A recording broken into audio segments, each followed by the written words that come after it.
encuentra con nosotros Enrique Guadarrama, segundo visitador de la CNDH, quien nos despejará dudas. Bienvenido. Muchísimas gracias. Muchísimas gracias a sus órdenes.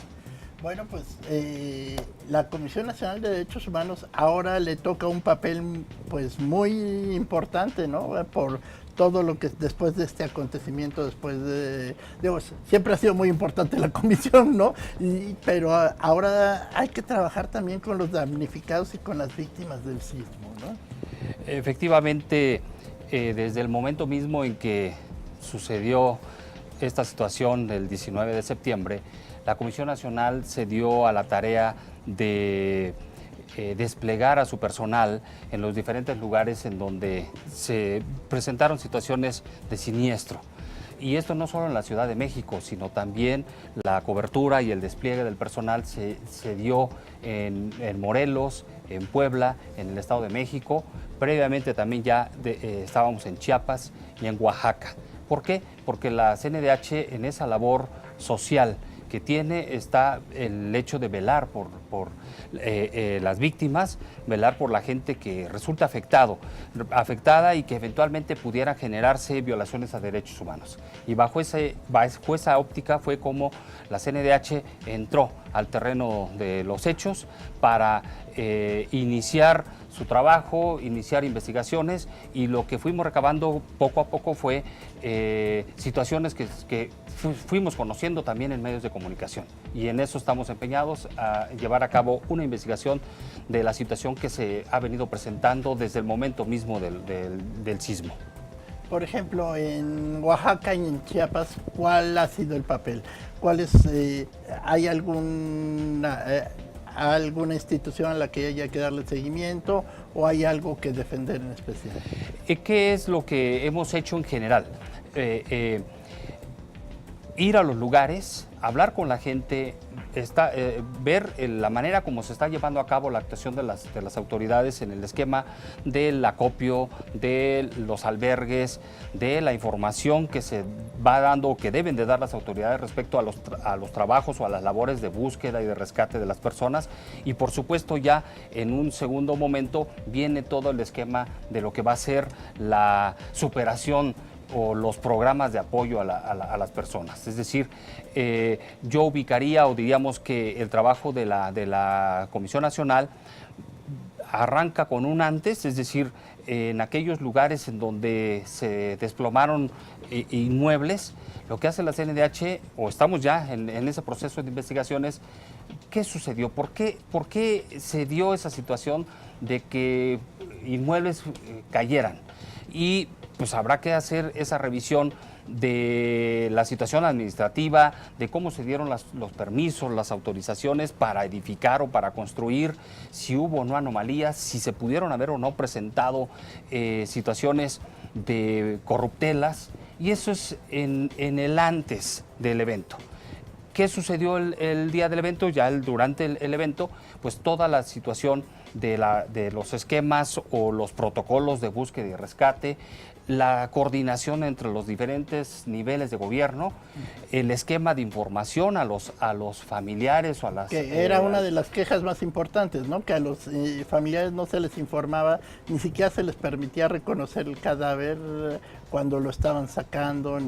Efectivamente, esa es parte de la investigación. Es decir, no adelantamos si efectivamente o no ocurrió o no ocurrió. Simplemente es el proceso de investigación que se lleva a cabo y el resultado nos mostrará lo que ahí ocurrió, lo que pudo haber ocurrido en cada uno de los lugares en donde se haya presentado ese tipo de quejas por parte de las personas, de los familiares o de quienes estaban pidiendo información de lo que estaba ocurriendo en un inmueble. En el caso de la escuela Enrique Rebsamen, aquí en la Ciudad de México, ¿ustedes qué han investigado ahí? En el caso específico de la escuela, hemos ya pedido, por supuesto que estuvimos en el lugar de los hechos, teníamos visitadores ahí que en un primer momento lo que trabajaron fue darle el apoyo a los familiares, a las personas que estaban viviendo ahí, que estaban sufriendo la búsqueda de los familiares. dentro del equipo que tiene la CNDH está el grupo de psicólogos. Y aquí es una función muy importante, porque situaciones como las que se estaban presentando sí requerían de un apoyo profesional para darle esa contención psicológica a las personas. Pero eso es en el terreno de los hechos, pero ya lo que es el proceso de investigación, la CNDH ya ha dirigido diferentes oficios o solicitudes de información a diferentes autoridades y también en su momento emitió medidas cautelares.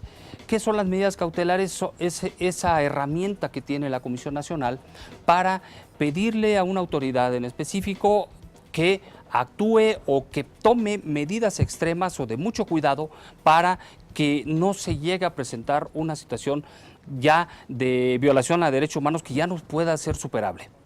¿A qué voy? A que si se le pidió a la Procuraduría, se le pidió a la Secretaría de Gobierno de la Ciudad de México que mantuvieran o que establecieran las medidas que fueran necesarias para resguardar el lugar, para que no se presente una situación de que se pierdan aspectos que resulten importantes para la investigación. Eso por un lado, medidas cautelares, y por supuesto ya de manera muy, muy particular se está pidiendo información a la SEP sobre la situación de la escuela, sobre sus antecedentes, sobre el esquema de permisos para funcionar como escuela, los diferentes niveles y grados escolares, a la delegación toda la parte también de los permisos de construcción, de las licencias para que pudieran edificar, porque ahí hay que recordar que se ha señalado en medios de comunicación que al parecer se habría construido un departamento, una habitación en la parte superior de los salones. Entonces, todo eso lo vamos a investigar y todo eso lo tendremos en nuestro expediente. Igualmente, se pidió a la Procuraduría ese resguardo específico del lugar y para que pudieran se pueden llevar adelante todas las investigaciones ministeriales, administrativas, incluyendo las propias de la CNDH. Es decir, que en ese caso específico, nuestras acciones como institución van en diferentes rumbos. En lo que es atención a víctimas, que es una cuestión prioritaria para la institución, pero también van dirigidas las acciones a los aspectos de competencia de autoridades delegacionales, de las autoridades de la Ciudad de México y de autoridades federales. Bueno, pues van de mucho trabajo, porque me imagino que también con ustedes es reparto extraño de la ayuda, ¿no? Y que algunos alcaldes o algunos gobernadores estaban, pues de alguna forma desviando, ¿no? Esa situación también referirla. Salen medios de comunicación que en el estado de Morelos se estaba presentando una situación del envío de víveres al DIF y la situación del DIF estatal y lo que pudo haber ocurrido ahí. Ahí es un ejemplo de cómo la CNDH tiene que tener una reacción pronta y oportuna. Al tener conocimiento de esa situación, lo primero que hicimos fue abrir el expediente de oficio. Es decir, sin tener ninguna queja de por medio, abrimos el expediente de investigación. Se emiten medidas cautelares al gobierno del estado para decir, oye, dime cómo es tu esquema o cuál es tu protocolo de actuación para el esquema de recepción y reparto de víveres. Y por otro lado, de manera paralela, se dice, quiero que me des un informe, que me des a detalle lo que ocurrió. ¿Por qué ocurrió y quiénes son, en todo caso, los servidores públicos que pudieron haber estado involucrados en esos actos señalados por los medios de comunicación? Y ya formará parte del proceso de investigación analizar todo lo que nos mande las autoridades. Pues tienen mucho trabajo también, ¿no? Porque también me imagino que vienen ahora las reconstrucciones y que el Fonden tiene que, el dinero del Fonden tiene que llegar realmente a las personas que perdieron su hábitat, sus viviendas, ¿no? Ese es un tema que decía hace un momento, la CNDH investiga el antes, el durante y el después. Y en el después viene todo este proceso efectivamente de lo que va a ser la reconstrucción y los programas de apoyo a la población. Y ahí la CNDH, a través de su presidente, ha señalado que es muy importante que haya un esquema de transparencia, de información adecuada, que se vea esa situación de ese rubro de presupuesto y derechos humanos que hoy en día resulta muy importante y que es justamente uno de los aspectos centrales que va a venir a jugar en todo esto. Pero sí, tema transparencia, tema de la debida información, que la gente y la opinión pública sepa cómo se van a dar esos esquemas de apoyo, resulta fundamental. ¿En qué estados se han presentado más quejas? El tema de las quejas, la mayoría es aquí en la Ciudad de México. La mayoría la tenemos aquí en la Ciudad de México, pero hemos recibido de algunos otros lados, de Morelos, de Puebla, que tiene que ver con esa parte de no nos llegan los recursos o los apoyos a población o a poblados más alejados de sitios que están siendo ubicados por los medios de comunicación. Hay que destacarlo de esa manera. Y nosotros lo que hemos hecho es decirle a las autoridades, oye, tu actuación tiene que incluir, tiene que ver ser equitativa. Sí, es decir, no concentrar tus actuaciones en lugares específicos, sino que tiene que ser horizontal, tienes que cubrir todo el territorio en ese esquema de apoyo a la población. ¿Qué me dice de Xochimilco? En el tema de Xochimilco, es una situación, bueno, habría que decir la parte de lo que fue San Gregorio y lo que ahora junto con Xochimilco está pasando en otras delegaciones, que es Tláhuac e Iztapalapa, en lo relativo al abasto o al suministro de agua. Lo que se refiere a Xochimilco como zona afectada, al igual que ocurrió en diferentes lugares, los visitadores adjuntos de la CNDH estuvieron ahí, estuvieron al pendientes o revisando cómo se estaba dando la actuación de las autoridades ahí en Xochimilco. Y después viene esta otra parte de lo que es el suministro, que está resultando muy complicado para la gente que vive ahí, para los habitantes de estas tres delegaciones.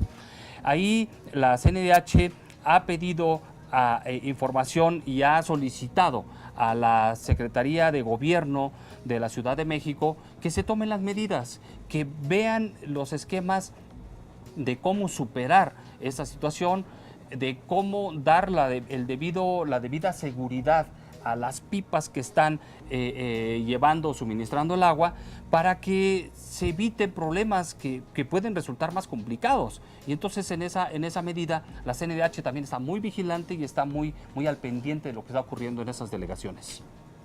Bueno, pues estamos, me imagino que van a tener mucho trabajo, me imagino que cada vez esto es una invitación para acudir en cuanto veamos irregularidades, ¿no? Ya estamos teniendo mucho trabajo, no vamos a tenerlo, ya lo tenemos, pero sí estamos muy ciertos en la Comisión Nacional de los Derechos Humanos de que el papel que tiene que jugar la institución es un papel al lado de las víctimas, al lado de los afectados, al lado de las personas que han sufrido en su patrimonio, en la parte afectiva con familiares. Es algo que sí está en el interés de la CNDH, dar todo el apoyo y brindar todo el esquema de investigación para entregar resultados. Pues le agradecemos mucho su presencia aquí en el estudio, Enrique Guadarrama, segundo visitador de la CNDH. Y creo que le vamos a estar dando lata porque se viene esto como un problema muy largo. Es posible que sea así, pero por supuesto la CNDH está en la mejor disposición de estar con ustedes y de estar dando la información a nuestro público. Bueno, muchísimas gracias.